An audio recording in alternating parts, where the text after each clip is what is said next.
श्री स्वामी समर्थ. नमस्कार. तुम्हा सर्वांचं आपल्या चॅनलमध्ये खूप खूप मनापासून स्वागत आहे. उद्या 1 एप्रिल 2026 वार बुधवार या दिवशी आलेली आहे चैत्र पौर्णिमा. उद्या सकाळी 7:07 पौर्णिमा सुरू होते आणि परवा सकाळीच पौर्णिमा संपते. उद्या दिवसभर आपल्याला आई भगवतीची सेवा करायची आहे. उद्या कुळाचाराचा सगळ्यात महत्त्वाचा भाग, ज्यांना काही करणं शक्य होत नाही, कारण प्रत्येक घरात चैत्र पौर्णिमेलाच कुळाचार केला जातो असंही नाही आहे. काही घरात फक्त शारदीय नवरात्र उत्सवमध्येच आई भगवतीचा कुळाचार केला जातो.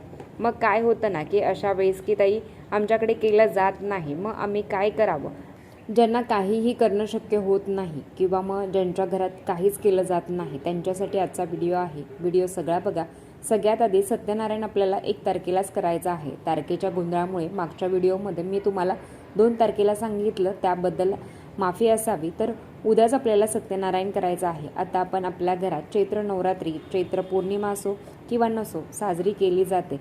कुळाचार तरीसुद्धा आपण दर पौर्णिमेला सत्यनारायण करत असतो. भले तुमच्या घरात कुळाचार केला जात असेल किंवा नसेल, तर उद्या प्रत्येकाच्या घरात श्री दुर्गा सप्तशती ग्रंथाचं पारायण झालंच पाहिजे. कुळदेवीची सेवा करा. कुळदेवीच्या टाकावर, मूर्तीवर, फोटोवर तुम्ही कुंकुमार्चन करा. श्रीयंत्र असेल त्याच्यावर तुम्ही कुंकुमार्चन करू शकता. श्रीसूक्त म्हणून करू शकता किंवा नवार्ण मंत्र किंवा महालक्ष्मी अष्टकम म्हणून सुद्धा तुम्ही कुंकुमार्चन करू शकता. कुळाचार करणं म्हणजे देवीच्या आरत्या करणं. जर तुमच्याकडे ही पद्धत नसेल तर तुम्ही दुर्गा सप्तशती ग्रंथाचं पारायण आवर्जून करू शकता. ज्यांच्या घरात कुळाचार केला जात नाही आहे त्यांनी दर पौर्णिमेला आपण आपल्या आई भगवतीची ओटी भरत असतो. त्याच पद्धतीने मूळ स्थानी जाऊन तुम्हाला शक्य असेल तर तिथेही जाऊन तुम्ही ओटी भरू शकता किंवा मग जवळपास कुठलं मंदिर असेल तर तिथे सुद्धा तुम्ही भरू शकता. नाही तर मग आपण आपल्या घरातच तुमच्या देवघरामध्ये बघा कुळदेवीचा फोटो असतो, मूर्ती असते, टाक असते, त्यांच्यासमोर तुम्ही ओटी भरू शकता. आणि मी जसं सांगितलं की जेव्हा आपण घरी ओटी भरतो तेव्हा ते जे सामान आहे ना तर ते आपण स्वतः वापरू शकतो. आता जेव्हा आई भगवतीचा कुळाचार करतो तर त्याच्यामध्ये आपण देवीची ओटी भरणं आहे किंवा मग जे काही सवासनी भोजन आहे तेही आपण करत असतो. आता ताई आमच्याकडे पुरणपोळी नैवेद्य केला जात नाही, तर देवीच्या आरत्या केल्या जात नाही, तर सगळं मान्य आहे. मग अशा वेळेस काय करायचं? तर अशा वेळेस तुम्ही एखाद्या कुमारिकेला किंवा मग जी सवासनी असेल कुठली पण स्त्रीला तुम्ही बोलून तिला मानपान करू शकता. तिला नाही काही देणं तर मग तुम्ही दूध देऊ शकता आणि मग त्या मुलीची किंवा मग त्या स्त्रीची तुम्ही ओटी भरू शकता. आता ह्या चालीरीती तुम्ही पाडल्यावर दरवर्षी तेच करावं लागतं का? तर असं नाही आहे. दर पौर्णिमेला आपण कुंकुमार्चन करत असतो, आपण दुर्गा सप्तशती ग्रंथाचं पारायण करत असतो.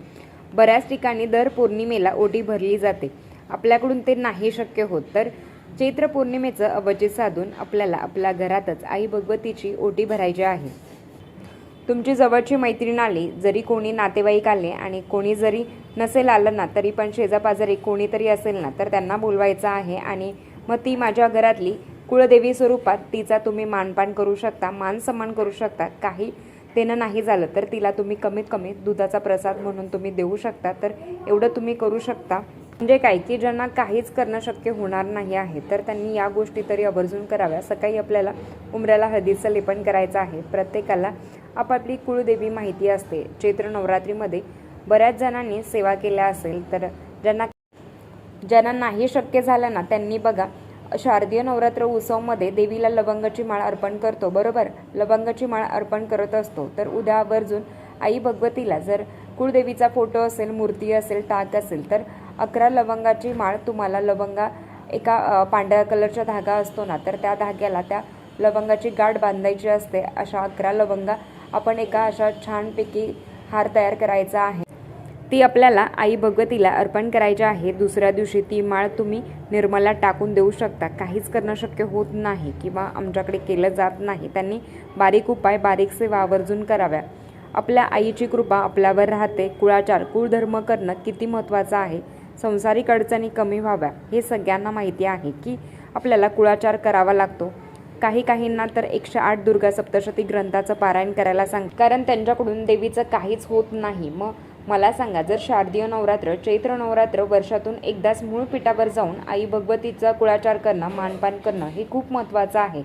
जेव्हा या गोष्टी तुम्ही करत असताना तर तुमच्या आयुष्यातील अडचणी, संकट काय जे असेल ना तर ते खूप जास्त प्रमाणात कमी होतं. कारण ती आपली आई आहे आणि ती आपल्या कुळाचं रक्षण करत असते, कुळाचा उद्धार करत असते, कुळाचं रक्षण करत असते. जेव्हा आई आई आपल्याला जेवढ्या आपल्या आईची ओढ आहे ना, तर आपल्या आईलाही आपल्या लेकराची तेवढीच ओढ असते.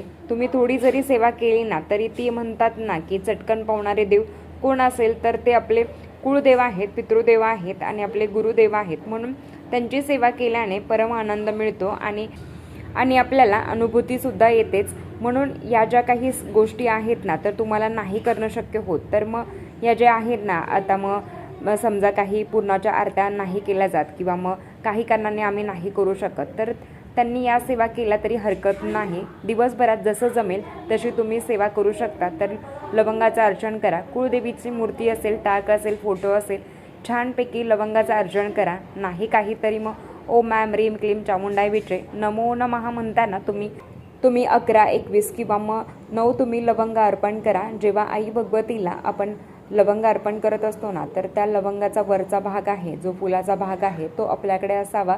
देठ आई भगवतीकडे असावं. या पद्धतीने नवार्ण मंत्र म्हणून तुम्ही कुळदेवीला लवंगाचं अर्चन करू शकता. दिवसभरात किंवा मग संध्याकाळी आपल्या घरात खरं तर कापूर आणि 2 लवंगा जाळल्या गेल्या पाहिजेत. आई भगवतीचं नाव घेऊन आपल्या कुळदेवीची ती एक सेवा असते. मग तुमची कुळदेवी कुठली पण असेल तरी सुद्धा त्यातली एक सवय आहे की बऱ्याच महिला हे रोज करतात पण नाही शक्य होत. तर मग दर मंगळवारी, शुक्रवारी, पौर्णिमेला कापूर आणि लवंगा या आपल्याला जाळायच्या आहेत. आणि ओम मॅम रीम क्लीम चामुंडाय बिचे, ओम मॅम रीम क्लीम चामुंडाय बिचे. आपल्याला संपूर्ण कापूर शांत होत नाही तोपर्यंत तुम्ही नवार्ण मंत्राचं पठण करू शकता. उद्या सिद्धकुंजिका स्तोत्र, महालक्ष्मी अष्टकमचं पठण आवर्जून करा.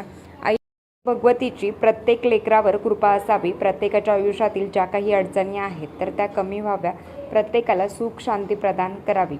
तर चला, आजच्यासाठी इतकंच. आजचा व्हिडिओ इथेच थांबवते. आवडला असेल तर लाईक, शेअर, सबस्क्राईब करा. भेटू अशाच व्हिडिओसोबत. तोपर्यंत धन्यवाद. श्री स्वामी समर्थ.